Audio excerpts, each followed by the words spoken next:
edificadas. ¿Sí?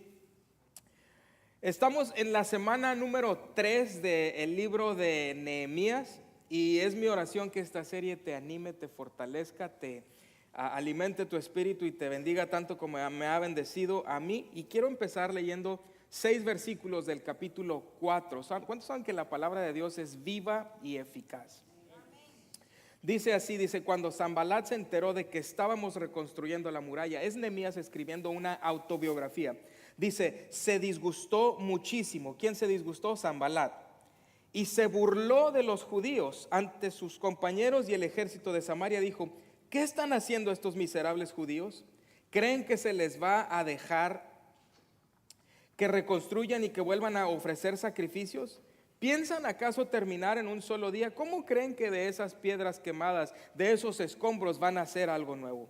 Y Tobías, el amonita que estaba junto a él, añadió, hasta una zorra, si se sube a ese montón de piedras, lo echa abajo. Nehemías dice, por eso oramos. Escucha, Dios nuestro, cómo se burlan de nosotros. Haz que sus ofensas recaigan sobre ellos mismos. Entrégalos a sus enemigos, que los lleven en cautiverio. No pases por alto su maldad, ni olvides sus pecados, porque insultan a los que reconstruyen. Versículo 6. Así que continuamos con la reconstrucción y levantamos la muralla hasta media altura, pues el pueblo trabajó con entusiasmo. Otra versión dice con ánimo. La versión original también dice con todo su corazón, es decir, todo su ser estaba invertido en la reedificación de las murallas de Jerusalén. Toda escritura apunta a Jesús. Hay muchos que tratan de rechazar el Antiguo Testamento, pero el Antiguo Testamento nos informa lo que el Nuevo Testamento viene a hacer. En el Antiguo Testamento vemos que Dios hace un pacto con Israel. ¿Cuántos saben lo que es un pacto? Un pacto es un acuerdo. Dios les dice, si ustedes, entonces yo, ¿verdad? Dios cumple promesas. Los que fallan somos nosotros, ¿verdad? Es el pueblo de Israel. El pacto es hecho en los términos de Dios. Dios es el que pone las reglas, los términos para el pacto. Y si Israel hacía su parte, Dios haría la suya.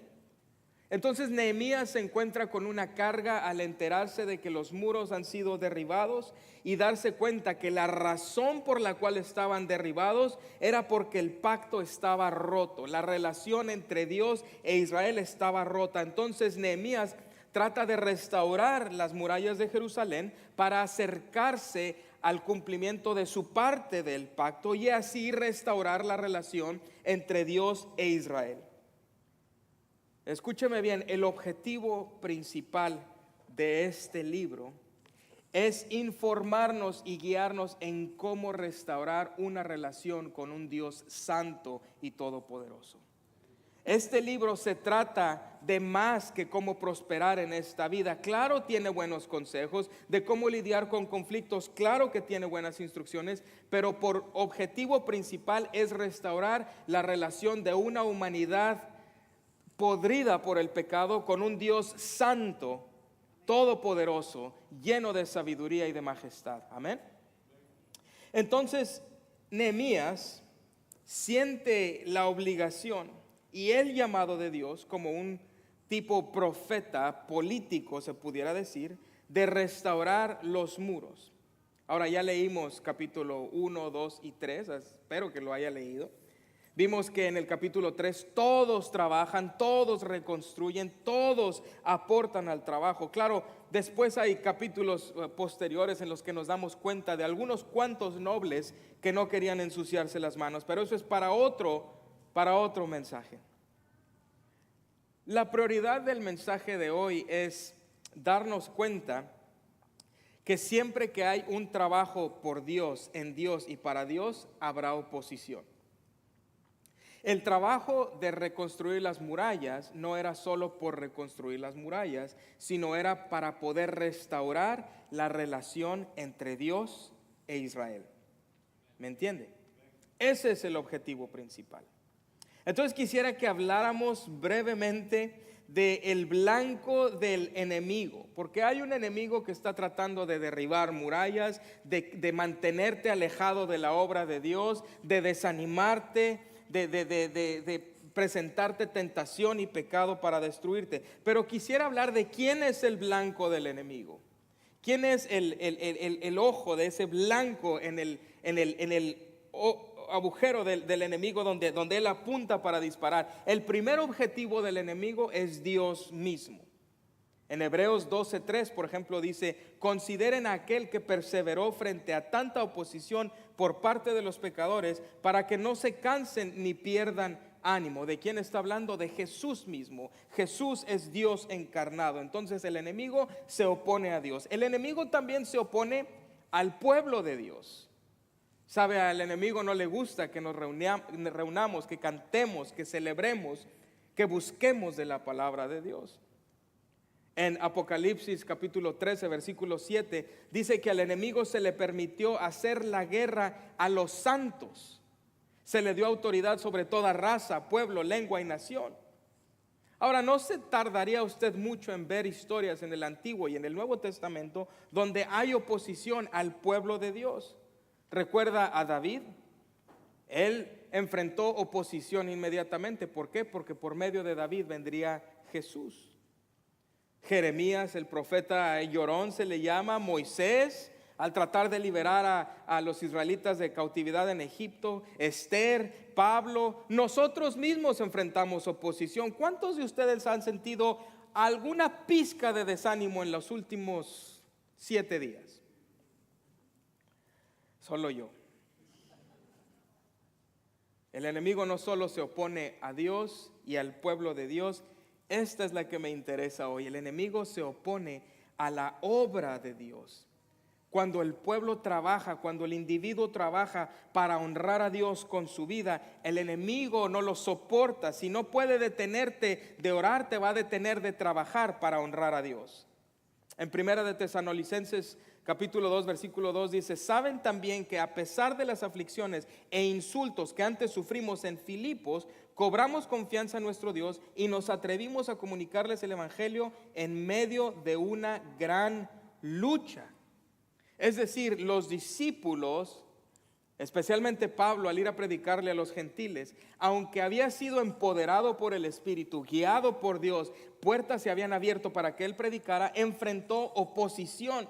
Porque siempre que hagamos la obra de Dios va a haber algo que viene en contra.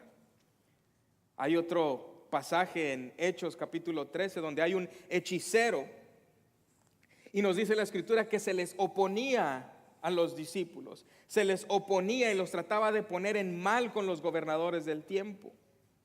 Hay un pasaje que me llama bastante la atención, es como una contradicción en un versículo. Primera de Corintios 16:9, Pablo dice: se me ha presentado una gran oportunidad para un trabajo eficaz, a pesar de que hay muchos en mi contra.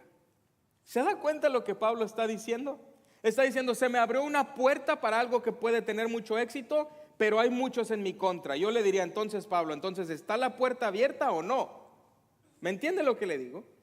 Siempre que hay oportunidad de avanzar para algo que trae honra a Dios, gloria a Dios, habrá oposición. Mire, no se tarda mucho. ¿A poco no? Cuando usted trata más de leer su Biblia, de ir a la iglesia, de orar, más distracciones le vienen.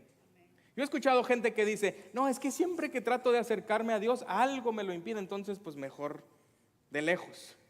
Bueno, pues ese es el problema. El enemigo quiere detenerte de trabajar en la obra de Dios. Era el caso de Nehemías. Nehemías estaba tratando de reconstruir las murallas, no por el hecho de reconstruir las murallas, sino porque él entendía que al reconstruir las murallas, Jerusalén podría volver a ser la ciudad indicada para cumplir su parte del pacto con Dios, para que Dios cumpliera sus promesas en Israel. Entonces la gente de las naciones vecinas, versículo 4 y 5, dice: comenzó a desalentar y atemorizar a los de Judá para que no siguieran construyendo. Esto se encuentra en Esdras.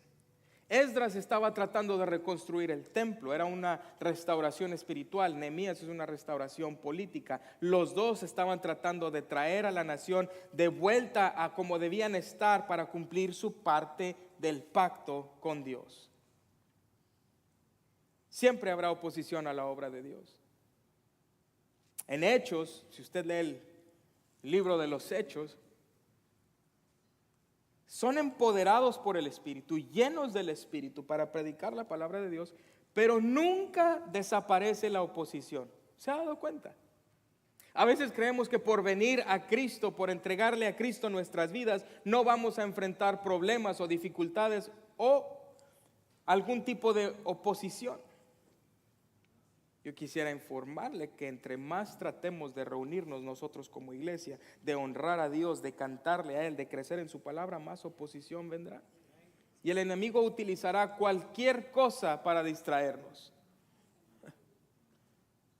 Yo tengo un límite de lo que yo puedo hacer, pero el Espíritu Santo es todopoderoso para atraer al que deba atraer. Yo le aconsejo que ponga en prioridad su relación e intimidad con Dios a diario. En Nehemías capítulo 4, el mismo capítulo que empezamos leyendo hoy, en el versículo 7, ese no lo leímos al principio, dice que Sanbalat y Tobías y los árabes y los amonitas y los asodeos se enteraron de que avanzaba la reconstrucción de la muralla y de que estaban cerrando las brechas de los muros, y dice que se enojaron muchísimo. Al enemigo no le gusta cuando reconstruimos algo para la honra de Dios. Entonces acordaron atacar a Jerusalén y provocar disturbios en ella. Entonces el enemigo se opone a Dios, al pueblo de Dios y a la obra de Dios. Ahora, ¿cuáles son las fuentes de oposición? Bueno, en primer lugar está el mundo, ¿verdad? El mundo, nos dice Juan capítulo 15, versículo 18, el mundo aborrece las cosas de Dios. Ahora tengo que tener cuidado porque cuando digo el mundo tal vez se malinterpreta que debiéramos repudiar el mundo, pero es el sistema del mundo, ¿me entiende? Dice Juan capítulo 15, verso 18, si el mundo los aborrece, tengan presente que antes que a ustedes me aborreció a mí. Juan capítulo 17, versículo 14 dice, y yo les he entregado tu palabra y el mundo los ha odiado porque no son del mundo como tampoco yo soy del mundo. Primera de Juan 3:13 dice, hermanos, no se extrañen si el mundo los odia. Ahora yo debo aclarar, no quiere decir que huimos del mundo, sino que vivimos por un estándar distinto, por un estándar diferente. Esto nos guía a cómo ser personas de carácter, de responsabilidad, de amor, llenos de perdón. Y no huimos del mundo, sino nos metemos al mundo a establecer un nuevo estándar, ¿me entiende? Usted debiera ser el mejor empleado, el mejor director, el mejor estudiante, el mejor maestro para la gloria y para la honra de Dios. No huye del mundo, sino se mete al mundo a traer luz en medio de la oscuridad. Pero es de esperarse que al intentar hacerlo, el mundo tal vez le va a odiar. Es decir, va a enfrentar oposición. El mundo está en contra de las cosas de Dios. El sistema del mundo está en contra de las cosas espirituales. La otra herramienta del enemigo es la carne. Es decir, nuestra naturaleza humana. Ahora, yo sé que aquí nadie batallamos con la carne, pero ahorita vamos a comer carne. Pero esa es otra carne, ¿verdad? Gálatas 5:17 dice, porque esta, o sea la carne, desea lo que es contrario al Espíritu. Y el Espíritu, está con mayúscula, es el Espíritu Santo, desea lo que es contrario a ella. Los dos se oponen entre sí, de modo que ustedes no pueden hacer lo que quieren. En Mateo 26:41 Jesús dijo, estén alertas y oren para que no caigan en tentación. ¿Por qué? Porque el espíritu está dispuesto, pero el cuerpo es débil. Hay un pasaje en Romanos 6, 7 y 8 donde Pablo expresa La lucha entre la carne y el espíritu. Hay un pasaje muy conocido donde dice, hago lo que no quiero hacer y lo que no quiero hacer, lo hago. Hay una lucha, un estira y afloja con la carne y el espíritu, y él trata, y hay muchos dilemas, hay muchas interpretaciones teológicas que difieren, pero todas concluyen en el mismo sentir. En el capítulo 7 es cuando él dice, 7 y 8 es cuando dice, entonces ¿qué hago si mi carne no puede? Pues entonces vivo por el espíritu. Soy guiado por el Espíritu. Es la única manera en que se puede conquistar la carne, derribar la fortaleza de la carne. Pero no elimina la realidad de la tentación. Me doy cuenta que en los miembros de mi cuerpo, escribe Pablo en capítulo 7, 23 de Romanos, hay otra ley que es la ley del pecado. Esta ley lucha contra la ley de mi mente y me tiene cautivo.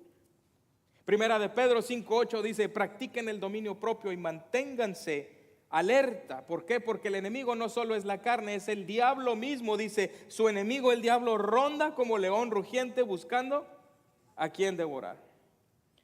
Ahora veamos la táctica de Sanbalat aquí en Nehemías. Primero él trata de burlarse de ellos. Dice que cuando se enteró de que estaban edificando la muralla, se disgustó muchísimo y se empezó a burlar de los judíos, empezó a hacer comentarios. ¿Qué están haciendo estos miserables judíos? ¿Creen que se les va a dejar reconstruir y que vuelvan a ofrecer sacrificios? Fíjese, la preocupación es en contra de llegar a poder ofrecer sacrificios, porque si llegan a ese punto están restableciendo una relación correcta con un Dios santo que esperaba que ellos cumplieran su parte del pacto para él cumplir su parte del pacto. ¿Piensan acaso terminar en un solo día? Esta es una táctica común usada por los enemigos de Dios. Me recuerda al rey Ezequías en Segunda de Reyes. Él trata de restablecer las cosas delante de Dios, y un comandante que se oponía a ellos viene y trata de burlarse de él y decirle, ¿en qué estás basando tu confianza? ¿Qué no ves tu condición? Estás débil, no tienes lo que se requiere. Y muchas veces nosotros como creyentes tratamos de honrar a Dios y de repente vemos la realidad en el espejo y decimos, es que yo no puedo. Y la realidad es esa, no podemos solos, necesitamos el Espíritu de Dios. Necesitamos su presencia para fortalecernos. Recuerda cuando Jesús es guiado por el Espíritu al desierto para ser tentado, ¿lo recuerda? Le dice el enemigo, todo esto te daré si te postras a mí. ¿Por qué trataría de tentar el enemigo a Jesús mismo? Porque Jesús iría a la cruz para morir y resucitar, para nosotros poder tener una relación íntima con un Dios santo. No amen al mundo ni nada de lo que hay en él, dice Primera de Juan 2:15. Si alguien ama al mundo, no tiene el amor del Padre, porque nada de lo que hay en el mundo, los malos deseos del cuerpo, la codicia de los ojos y la arrogancia de la vida, proviene del Padre, sino del mundo. Sabes, el enemigo intentará engañarte, distraerte. En Nehemías capítulo 6, si usted adelanta, Sanbalat no se desanima. Él viene y trata de instigar más problemas. Manda mensajeros y le dice a Nehemías, vamos a reunirnos, vamos a hablarlo de frente. Y Nehemías escribe, pero en realidad yo no me vi con ellos porque ellos estaban planeando hacerme daño. Estaban tratando de dañarme, de impedir la obra. Versículo 1 y 2 lo dice muy claro en Nehemías capítulo 6. En Judas, versículo 4, se nos habla de ciertos individuos que se infiltran en la iglesia misma. Dice, el problema es que se han infiltrado entre ustedes ciertos individuos que desde hace mucho tiempo han estado señalados para condenación. Son impíos que cambian en libertinaje la gracia de nuestro Dios y niegan a Jesucristo, nuestro único soberano y Señor. Entonces el enemigo trata de traer burla, condenación. Trata de intimidarte, haciéndote sentir menos. Sabes, tu identidad debe estar basada en Cristo y solo en Cristo. ¿Tienes buen trabajo? Qué bueno. ¿Tienes posesiones? Qué bueno, pero tu identidad no debiera estar basada ahí, debiera estar basada en Cristo, porque todo lo demás se deshace en un rato. Presión sostenida. El enemigo usa presión sostenida, es decir, te trae presión una y otra vez. Sanbalat no solo fue una vez, sino nos dice el versículo 4, 4 veces me enviaron este mensaje, 4 veces él me envió a decir, vamos a reunirnos, pero estaba tratando de hacerme daño. Sabes, el enemigo no se va a cansar de tratar de desanimarte y va a utilizar lo que sea, hasta la misma iglesia, si se lo permitimos, para desanimarte. Por eso es que nuestra intimidad con Dios debe ser prioridad ante todas las cosas. Lo he dicho antes y lo vuelvo a repetir. Lo que nos une como iglesia sí es el trabajo juntos, es la obra de Dios juntos. Pero lo que realmente nos une es tener una relación íntima con Dios en común. Por eso es que como creyentes tenemos familia en todas partes del mundo. A donde vas, si hay alguien que ama a Cristo como tú lo amas, tú sientes esa conexión así. Ahora, ¿qué motiva la oposición? Envidia. Sorpresa, ¿no? Hay envidias. ¿Recuerda cómo Saúl empezó a mirar a David con celo, con recelo? Ahora, tal vez no era Saúl mismo, era el enemigo mismo utilizando a Saúl para que él sintiera envidia de David, porque el enemigo sabía que por medio de David habría de venir el Rey de Reyes y Señor de Señores, Jesucristo mismo, a salvar al mundo. ¿Para qué? Para restaurar una relación entre Dios y los hombres. Una conciencia perturbada también puede ser lo que motiva la oposición. Es decir, cuando no se conoce claramente la diferencia entre el bien y el mal, se confunden principios, se niega a Dios. Juan 7:7 dice, el mundo no tiene motivos para aborrecerlos. A mí, sin embargo, me aborrece porque yo testifico que sus obras son malas. Cuando hay una conciencia perturbada, cuando sientes culpa, cuando sabes que hay algo que no está alineado con lo que Dios dice, aunque no lo hayas sabido, tu conciencia te lo dice. Romanos 1 dice que todas las cosas, las cualidades de Dios han sido demostradas para toda humanidad, para que no haya excusa de decir yo no le conocí. Podemos ver su grandeza, su belleza, su pureza, aún en la naturaleza misma. Pero cuando la conciencia está perturbada, tratamos de atacar aquello que viene de Dios y que es para Dios y que es por Dios. Tal vez hay intereses, a veces es dinero. En el libro de los Hechos hay una mujer joven que era adivina y le generaba ingresos a un grupo de gente, y Pablo y Silas vienen y los evangelizan. Y nos dice Hechos 16:19 que cuando los amos de la joven se dieron cuenta de que se les había esfumado la esperanza de ganar dinero, porque ahora se había convertido esta mujer, echaron mano a Pablo y a Silas y los arrestaron a la plaza ante las autoridades. Hablemos de oposición al hacer el trabajo de Dios. Dios quiere tener intimidad con nosotros. El enemigo quiere destruir esa relación. A veces no hay ni siquiera causa, es simple maldad.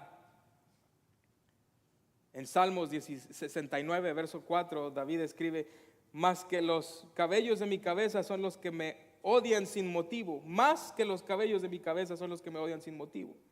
Es decir, hay mucha gente que está opuesta a mí, dice David. Muchos son los enemigos gratuitos que se han propuesto destruirme. ¿Cómo voy a devolver lo que no he robado? Juan 15:25, pero esto sucede para que se cumpla lo que está escrito en la ley de ellos. Me odiaron sin motivo. Entonces entendemos que hay oposición. Oposición a Dios, al pueblo de Dios, a la obra de Dios. Hay tácticas de burla, hay tácticas de pecado, hay tácticas de intimidación. ¿Cómo lidiamos con la oposición? Porque si mal no recuerdo, Jesús dijo que en este mundo enfrentaríamos problemas. Bueno, la primera, y cuando estaba yo preparando esto, decía, esto es demasiado obvio, pero es necesario. Créame que vamos a llegar a algún lado el día de hoy. ¿Cómo lidiamos con la oposición? Bueno, en primer lugar hay que estar preparados. Hay que estar listos para la oposición. ¿Quieres acercarte más a Dios? ¿Quieres experimentar el favor de Dios en tu vida? Va a venir oposición en tu contra. Va a tratar de desanimarte, va a tratar de instigarte, va a tratar de atacarte, va a tratar de mantenerte. Nada más, el pecado ni siquiera es lo importante es que te desanimes de buscar a Dios. Dice 2 de Pedro 3:17, así que ustedes, queridos hermanos, puesto que ya saben de antemano, manténganse alerta. No sea que arrastrados por el error de esos libertinos pierdan la estabilidad y caigan. ¿Cuál es la estabilidad de la que está hablando? Una relación con Dios. Número 2, usted debe mantener una perspectiva correcta. Nehemías 4:14 dice, luego de examinar la situación, me levanté y dije a los nobles y gobernantes y al resto del pueblo. Fíjese lo que Nehemías les dijo, ese es el capítulo 4. Si puede leer el capítulo 4, se va a encontrar con bastantes sorpresas. Ahorita le menciono algunas. Les dijo Nehemías, no les tengan miedo. ¿A quién? A Sanbalat, a Tobías, a toda la bola de instrumentos del enemigo. No les tengan miedo. Dice, acuérdense del Señor que es grande y temible. Pero luego me encanta la actitud de Nehemías porque dice, y peleen por sus hermanos, peleen por sus hijos e hijas y por sus esposas y sus hogares. Sabes, a veces creemos como creyentes que nuestra responsabilidad es solo clamar a Dios y sentarnos y esperar. Muchas veces la respuesta de Dios, si no casi todas las veces, viene por medio de ti mismo. Es decir, tú oras y actúas. Debe existir la oración, claro, como prioridad. En el versículo 4, Nehemías oró inmediatamente, dijo, escucha Dios nuestro clamor. E hizo una oración como las de David, esas donde ora por los enemigos, que Dios se encargue de los enemigos. Pero lo que me llama la atención es que si usted se adelanta unos versículos en el capítulo 4 de Nehemías, usted se va a encontrar hombres y mujeres reconstruyendo los muros con una espada en una mano y reconstruyendo en la otra, y el escudo acá y reconstruyendo acá. Claro que Dios pelea nuestras batallas cuando nosotros no podemos pelearlas. ¿Me entiende lo que le digo? Es decir, habrá batallas que usted debe pelear empoderado por Dios, anclado de Dios. Pero usted no puede sentarse y decir, Dios me defiende de todo. No. Hay que tomar responsabilidad de las cosas que Dios ha puesto en nuestras manos y hacer lo que nosotros podemos hacer para que Él pueda hacer lo que solo Él puede hacer, ¿me entiende? También hay que utilizar paciencia. Dice así humildemente, debe corregir a los adversarios con la esperanza de que Dios les conceda el arrepentimiento para conocer la verdad. Es decir, cuando la oposición viene, que a veces viene en forma de personas, hay que ser pacientes, hay que pedir sabiduría, hay que pedir dominio propio, hay que ser prudentes. Dice Proverbios capítulo 15, verso 1, la respuesta amable calma el enojo, pero la agresiva echa leña al fuego. A ver, ¿cuántos de aquí cuando alguien les habla mal como que se les... Nomás yo pues, soy el único renegado en esta iglesia pues. A mí me choca que me hablen mal, pero me aguanto, soy bien paciente y prudente. Nomás no le pregunte a Norma. No, pero hablando con toda seriedad, ¿sabe eso de Facebook cuando se trata de hablar del pecado y lo que está bien y lo que está mal? Solo le va a instigar y a veces las respuestas no van a ser las correctas. Es mejor hablar cara a cara, decirlo con prudencia, no que comprometa la verdad. Hable la verdad, pero háblela claramente, con amor, con gracia. Dice Proverbios 15:1, la respuesta amable calma el enojo. La agresiva, dice, le echa leña al fuego. Segunda de Corintios 6:3, Pablo escribe, por nuestra parte, fíjese, Pablo así de valiente que era y de bravo que era, porque era bravo Pablo, dice, por nuestra parte, a nadie damos motivo alguno de tropiezo, para que no se desacredite nuestro servicio.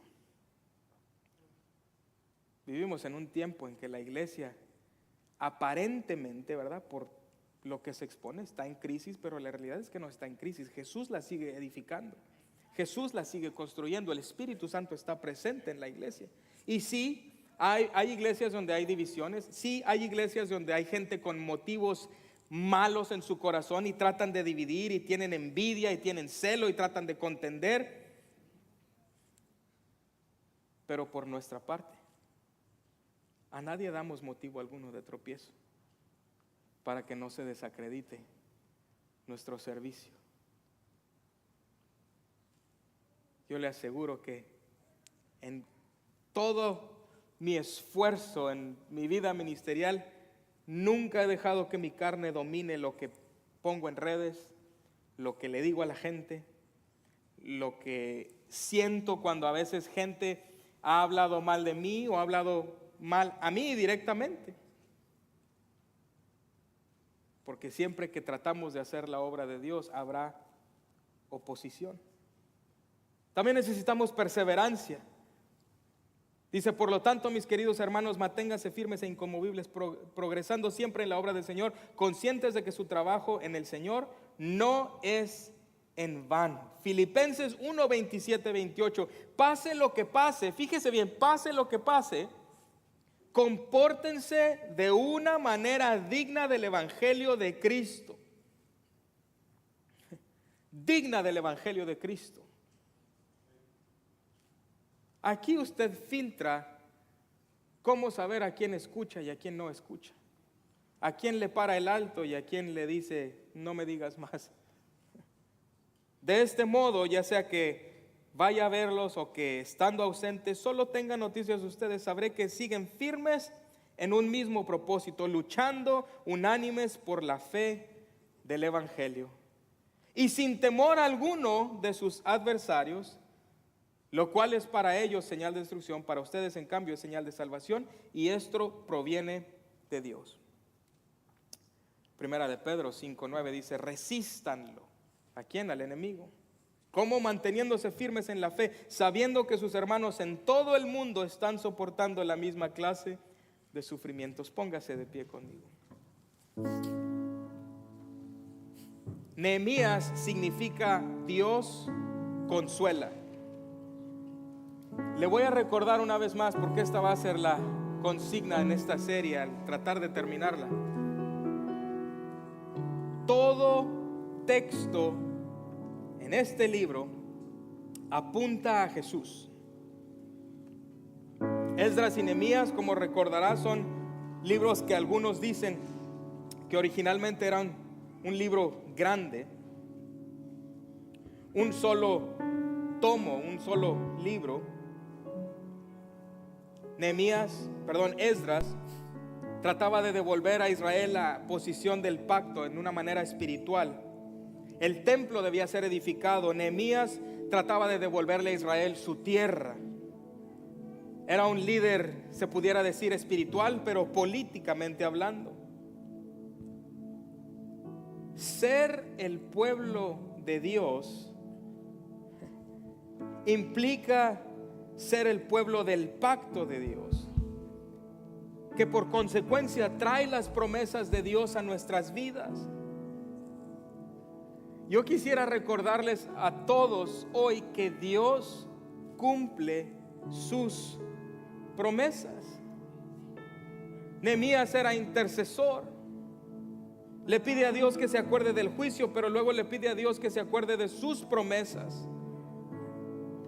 Y aquí hay algo importante que trato de decirte, porque Nehemías oró por su pecado, por el pecado de su familia, por el pecado del pueblo, pero la oración corporativa no elimina el pecado corporativo a menos que la gente responda y se arrepienta. Mientras hagamos las cosas de acuerdo a sus términos, Él promete cumplir sus promesas. Ahora le voy a adelantar el final de la serie y después lo repetimos, pero al final del libro Nehemías se frustra porque la gente se vuelve atrás otra vez. Como iglesia a veces nos podemos frustrar porque quisiéramos ver más movimiento. ¿Sabe? Es que nosotros no lo podemos hacer en la carne, por eso Jesús tenía que venir.